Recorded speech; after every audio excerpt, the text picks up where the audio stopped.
So, a couple announcements and things to point out. My computer was open and the projector was on. There we go.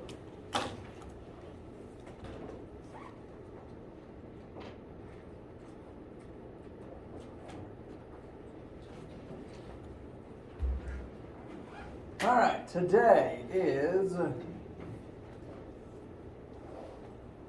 almost forgot what day of the week it was again for a second there.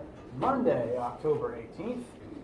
And this is largely going to be a normal week of class and lecture. We have, lecture and lab. We do have a normal in-person lab down the hall this week, so do come to your normal lab day. We're going to examine some situations involving energy and collisions and momentum. It's going to be fun. Lecture today and on Wednesday, but I was just this morning reminded of the fact that Friday the 22nd is inauguration something on campus, and the teachers have been encouraged to allow students to attend, and I think all the programming is in the morning, thankfully. So just for simplicity's sake, we aren't going to have a lecture on Friday, but we will still have lab on Friday. So if you have a Friday lab, do still come to that as normal. I don't think any of the optional programming goes past the AM. So Friday lab still exists, but for simplicity's sake, we'll take Friday off of lecture. But that should be fine because we have plenty of time today and Wednesday and during lab to talk about all the stuff that is left on Chapter 5 that will be on the test. Speaking of that test, as a reminder, our first test is next week. It's going to take place during lab on the 25th through the 29th. So what that means is you will come to lab as normal and you will take the test during lab time. There isn't a lab activity, it will just be the test. And it is designed to take you 50 minutes. You will be able to sit in there with me for as long as lab period lasts, though, because sometimes people have academic accommodations or they just need to go to the bathroom and they don't want that to eat into your test time. So you have as long as you need while taking it, and once you're done, you can just go on your merry way, and that'll be your lab for the week. It is a test. It's not a lab test. It's a normal test. I just figure lab time is the better way to do it, so we don't have to squeeze it in during lecture. So, come to your normal lab next week. You'll take the test then, although I may actually ask that you come into this room rather than try to take it within the lab room itself. So, I'll remind you next Monday, but come here for that. And in prepping for that test, why is it on this screen now? There are some things to help you for that on Brightspace. There is now a Test 1 tab. If you click on the tab itself, you'll be shown a list of topics. This is everything that we have learned from Chapter 1 through Chapter 5, including one tiny extra little thing at the end that we're going to talk about in lab this week. Very small. This topic list contains everything from the beginning, just laid out in a way that you can mentally check off. I understand that, I understand that, I understand that. And it might look long, but most of these topics are very interconnected. Some of them refer to the same things, just making sure that they're in a format that you know you can look at this, think of examples that use that principle, remember that you can do that comfortably, and then check off mentally, I'm good for that.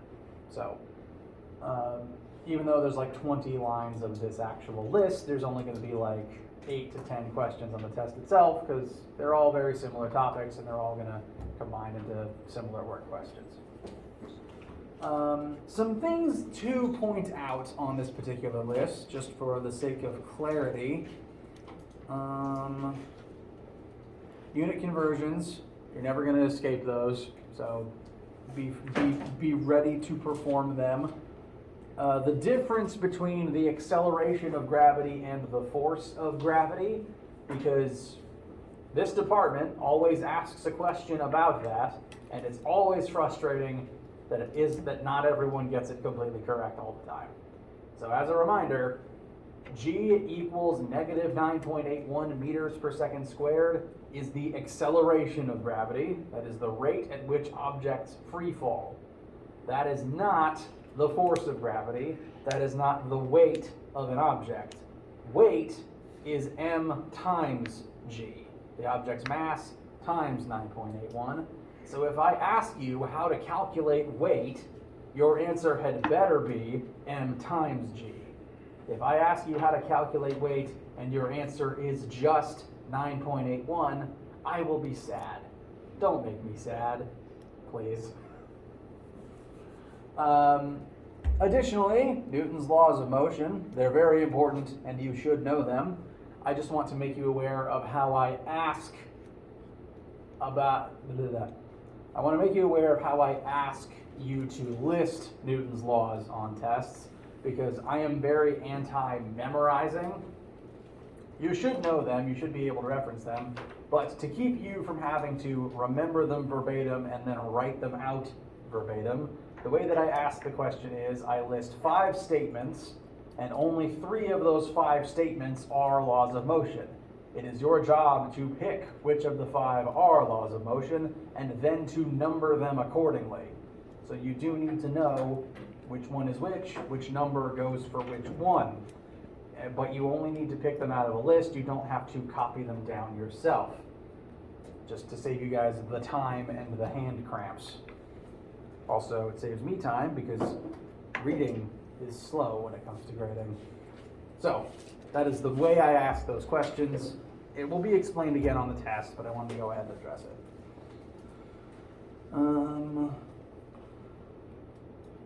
Towards the end, we list the stuff from chapter 5. There's 3 things on this list that, as of me talking aloud right now, we haven't covered in lecture yet. They're things we are covering this week. Today, we will be talking about elastic potential energy. Wednesday, we will be talking about power. And in lab, we'll be talking about momentum. So, they are on the list. It is okay that they don't seem familiar yet. They will be by this Friday. So, this list is here. I advise you to use it as a checklist to make sure that you are comfortable with each of these things. You will also be allowed your formula sheet on the test. Please bring it. It is very useful. It is your good friend. Bring your formula sheet and your calculator. You can compare your formula sheet to this list. Make sure that you know what all the formulas that we've used so far are for, know which topics they relate back to. And then you can use that formula sheet to perform some practice questions if you'd like. They're optional. But a lot of people ask for new questions to study from, so I have produced some. I am always in the habit of making my practice sets longer and harder than the test itself, because I'd rather you be frustrated when practicing than frustrated on the test. So, if the practice questions take you a little while, that's okay, that's by design. I would like to know which ones take you a while though, because data from you guys about what is actually difficult for students taking this level class helps me make the class better and helps me stop the test from being a nightmare. So if you work them, I do encourage feedback on which ones were probably the hardest and why. There's 9 math questions, all word problems, and there's also a list of short answer questions about topics. Just to refresh your minds on topics, there will usually be 1 or 2 short answer or concept-based questions on a physics test in this department. So, again, I do advise you to know the laws of motion. Again, since the practice test is harder, I did ask you to list them here, but you can just copy-paste them out of a virtual source for this document. Again, on the actual test, you're just going to have to pick them out of a list and number them accordingly. This is just because this document is supposed to be a harder one. And these are completely optional. You never have to look at this page if this is not the way that you study or that you want to study. But if you do like to have these types of questions, I will be uploading an answer key for them shortly, so that you can check your work, and we can reference these as you're studying at any point in lecture this week or even during lecture next week. So please let me know any difficulties that you are having at absolutely any time. Practice questions are a good resource. Old assignments are a good resource. I'm a good resource. Please ask me questions. I want to make this as smooth and convenient for you guys as possible. Any questions about anything about the test at all coming up? I think I worded that poorly. Any questions?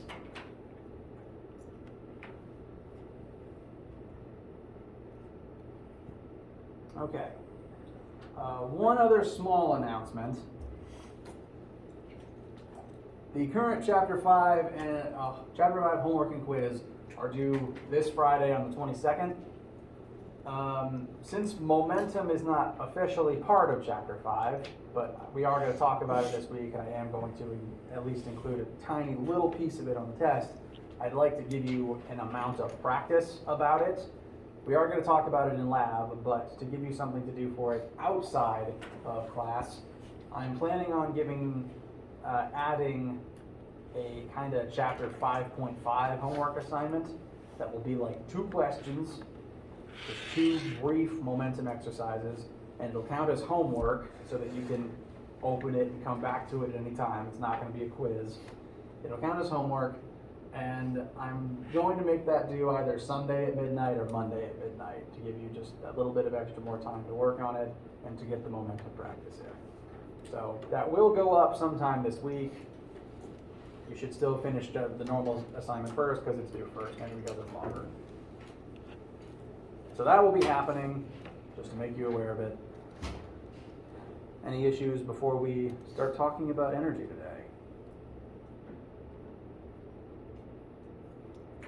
All right. Let me know any issues you have at absolutely any time. And now, I am going to draw your attention to something that you have observed, to another thing that you have observed before, but probably didn't have a word for until now. The 2 forms of energy that we've spent the most time looking at and calculating in this class are kinetic and gravitational potential. We count them as forms of mechanical energy because they have to do with the movement or the possible movement of macro scale objects that have mass.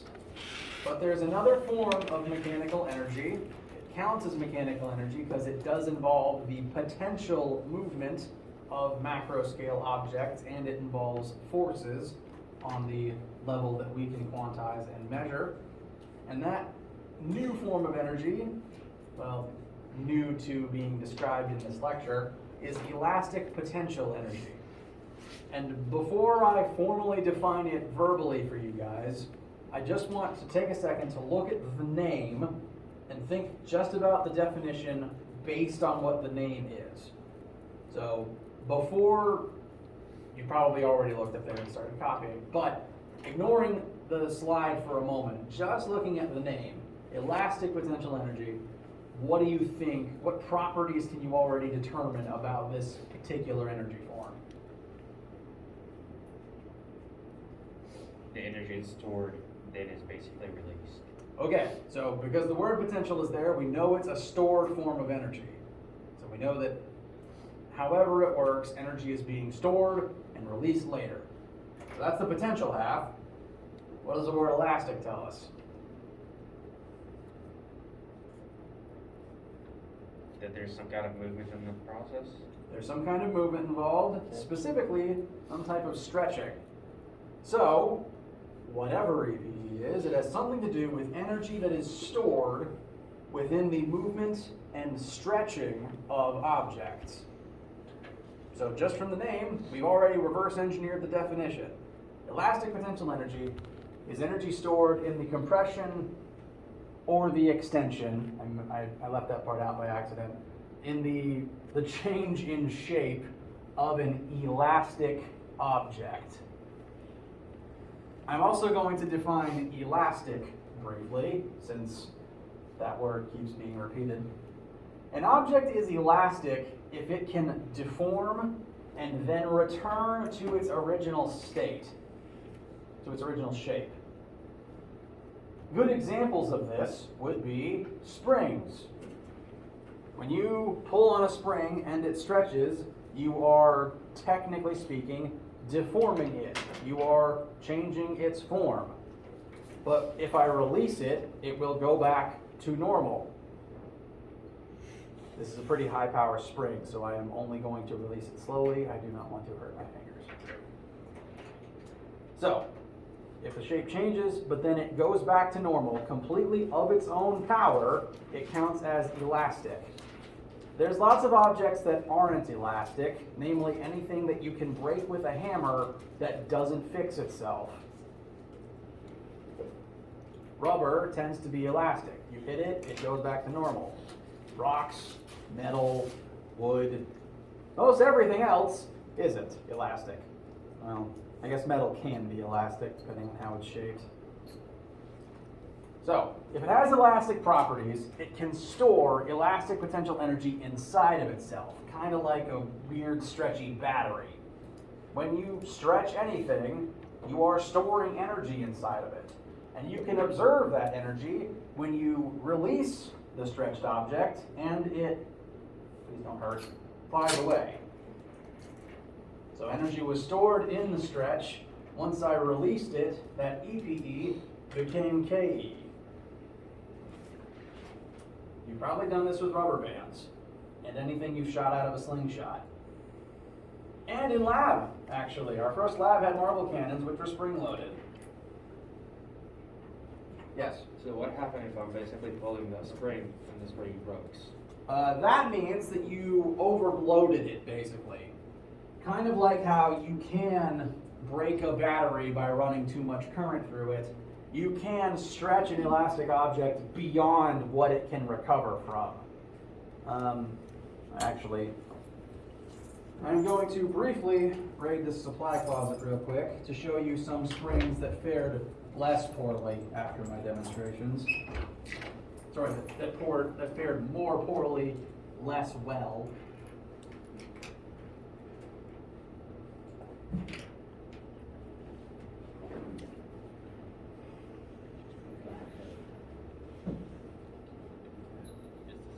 Behold, anytime you've broken a slinky, you deformed it past the point it could return from.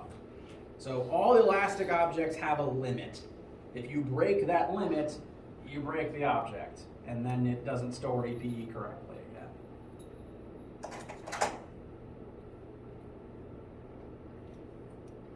Does that answer the question? Yes, sir. Okay.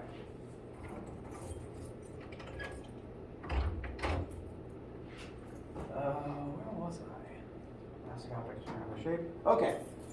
As another example that you've definitely interacted with before in your lives, this is a basketball-themed ping pong ball that is somewhat deformed. So someone has already stretched this beyond its normal limits, but it still bounces, thankfully. Let's track the energy of this object as it goes through its usual motion. Before I release it, what type of energy does it have? Potential. What type of potential? Gravitational. Very good. We do need to be specific now that there's two potential energy forms on the mechanical list. So before I release it, it has GPE. When I release it, that GPE is going to turn into what? Kinetic. It will fall. It will have velocity. And the moment before it hits the table, all the GPE will turn into KE. And at the moment before impact, it'll be moving at its highest speed. What happens during impact? Velocity is 0. For that split second, its velocity is 0. So its KE drops to 0. And for a second, it looks like it just doesn't have any energy left. And if it were an anvil hitting the floor, it probably would just stay stationary after making a very loud noise. However, this thing specifically then magically shoots back upwards after being stationary for a moment, so it just gets all of its KE back. What actually happens, in an interval of time faster than the human eye can track, this object is going to hit the floor, compress, it does actually change size, and then uncompress, releasing the stored energy back into the form of Ke and forcing itself up off of the floor. Any bouncy ball will do this. It's just some of them that are bigger and rubberier and you can more easily see the actual compression. Some of them it just happens too fast. But it does happen. That clock is still down. I need to fix that. All right, we're good on time. Questions so far?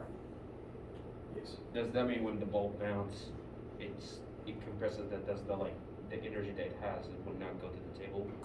Not all of it. Okay. We're going to talk a little bit about this in lab today, but in all collisions, you tend to lose some energy into non-mechanical forms because anytime you've ever heard something, energy got wasted turning into sound. So some of the energy gets lost each impact, which is why if you let it bounce a few times, it slows down and doesn't return to the same height after a while. But most of it will become EPE and then be released as KE again. And if you just throw it into the floor too hard, it will probably collapse in on itself and not bounce anymore. You just overpowered it. I'd be kind of actually terrified if someone could throw a basketball into the floor hard enough to pop it. That'd be scary. And I don't want to know what noise that would make.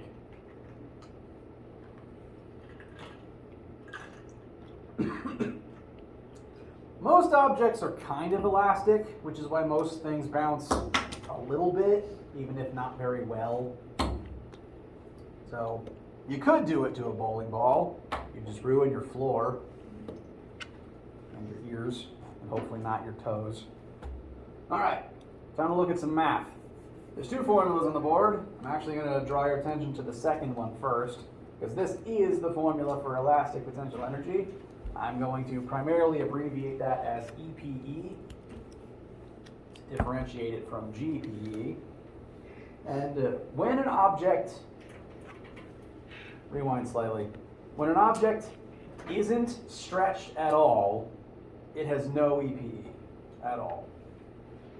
So this spring in its normal default state has no EPE in it until I change its length. The formula reflects this. EPE is equal to 1/2 times K, which I'll explain in a minute, times x squared.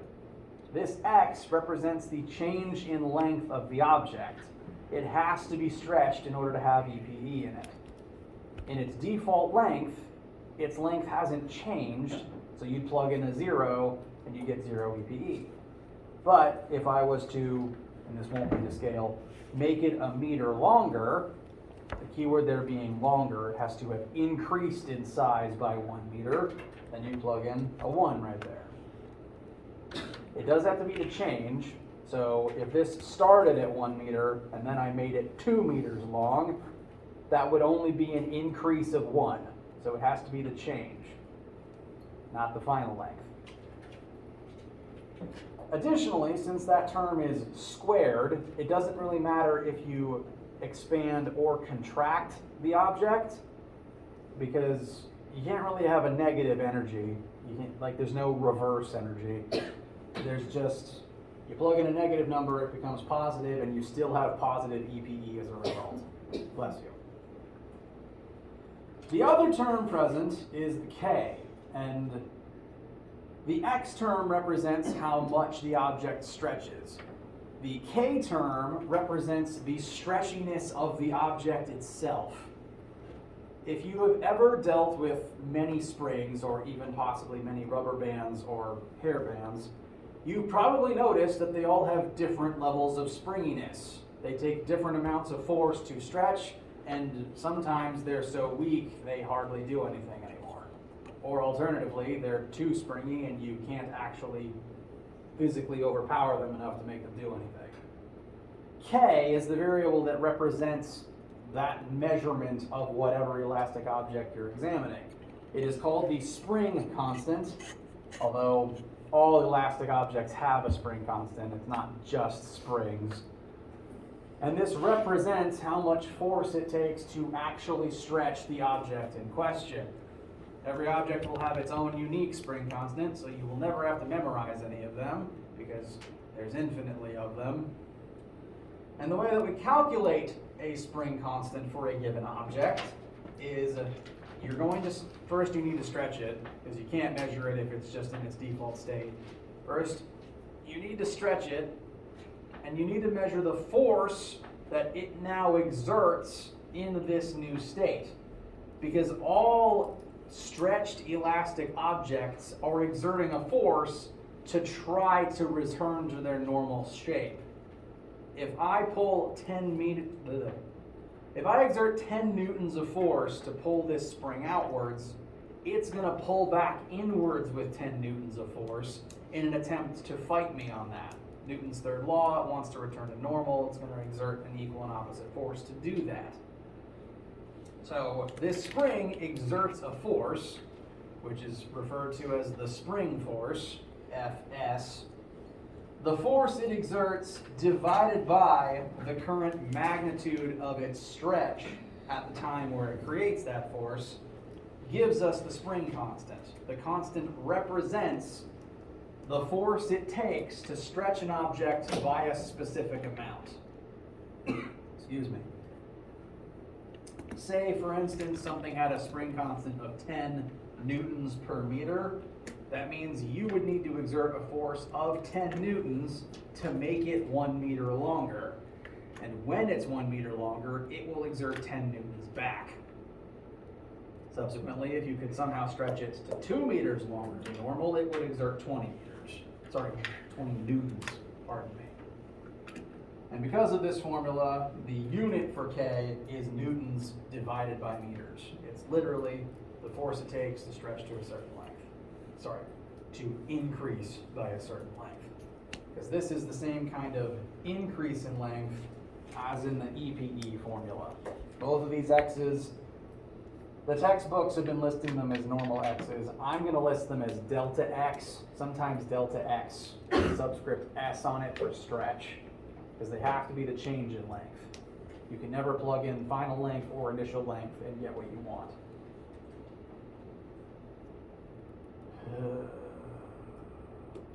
I was talking for a while there, so I lost my train of thought.